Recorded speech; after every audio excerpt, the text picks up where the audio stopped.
오늘의 5분 인물 케플러, 아니 요하네스 케플러입니다.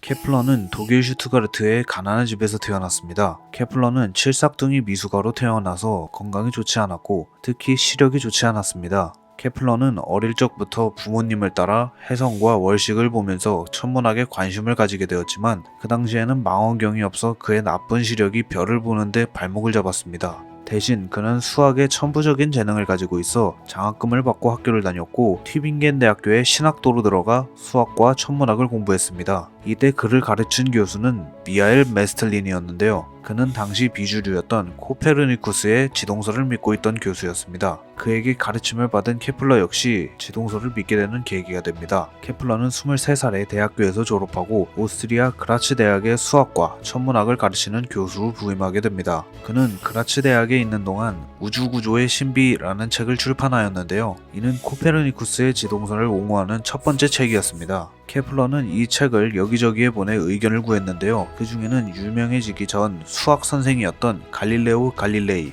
당대 최고의 천문학자였던 티코 브라헤 등도 포함되어 있었습니다. 천문학자들은 대부분 이 책에 대해서 동의하지는 않았지만 어쨌든 이 책으로 인하여 케플러는 이름을 알리게 됩니다. 당시 신성로마 제국의 수학자이자 최고의 천문학자였던 티코 브라헤는 이 책을 읽고 감탄하여 케플러를 스카우트하였고 케플러는 신성로마 제국의 중심지였던 프라하에서 티코 브라헤의 밑에서 일하게 됩니다. 시력이 좋지 않았지만 수학적으로 뛰어났던 케플러와 시력이 뛰어나고 엄청난 관측 자료가 있었지만 수학 계산에는 어려움이 있던 티코는 상호보완적인 관계였지만 티코는 방대한 자료를 케플러에게 잘 넘겨주지 않으려고 하였고 둘의 성격마저 잘 맞지 않아 케플러가 그라츠로 돌아간 적도 있었을 만큼 궁합이 좋지는 못하였다고 합니다. 1601년 티코는 어처구니 없게도 오줌을 참다가 발병한 방광염으로 사망하게 되고 케플러는 그의 유언에 따라 티코의 모든 관측 자료를 넘겨받게 되었습니다. 그는 티코의 관측 자료와 그의 명석한 수학적 두뇌를 이용해서 수많은 업적을 남기는데요.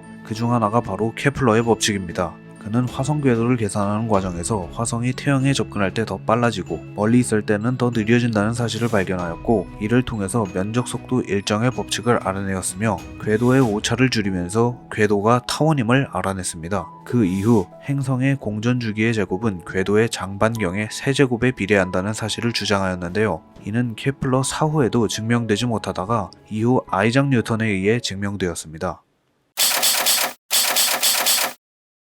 케플러는 갈릴레오 갈릴레이와도 인연이 있는데요. 케플러는 갈릴레오의 망원경을 이용한 관측과 연구 결과를 보증해 주었고 갈릴레오는 그로 인하여 큰 도움을 받습니다. 그렇지만 갈릴레오는 케플러의 호의를 무시하였고 케플러의 망원경을 보내달라는 부탁도 들어주지 않았다고 합니다.